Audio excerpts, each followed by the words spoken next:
आज जो काही प्रकार घडलेला आहे परभणी येथील सिव्हिल हॉस्पिटल इमर्जन्सी वॉर्डामध्ये महिलांना मारहाण करण्यात आलेली आहे. तर आज त्या संदर्भात आपण चर्चा करणार आहोत. अजिंक्य न्यूज महाराष्ट्र न्यूज चॅनल सोबत केदार बळीगावकर. मी केली पळपळ मैयावर लाता घातल्या, मुका मार दिलाय कमरेला, गुडघ्याला, पारडमला खाली.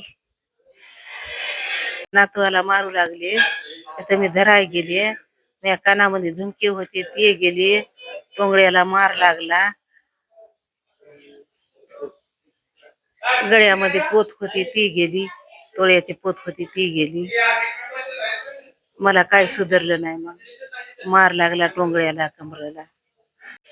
आम्ही सोडवायला गेलो होतो. माझ्या गालात चापट लागली आणि माझ्या गळ्यातली पोतही गेली आणि कानातली झुंबरही गेली. हे कोण नेलं त्या घरट्यात आम्हाला कळालंच नाही. नाताला मारू लागले साहेब. गावाकडे आम्ही जाऊ लागलो. आम्हाला वाटलं लेकराला लय मारायले, तर म्हणून आम्हाला बायाला चौघी जावायला मिळून सन्या लय मारले. मग एक पाय गेलाय, कंबर गेली, गळ्यातली पोत गेली.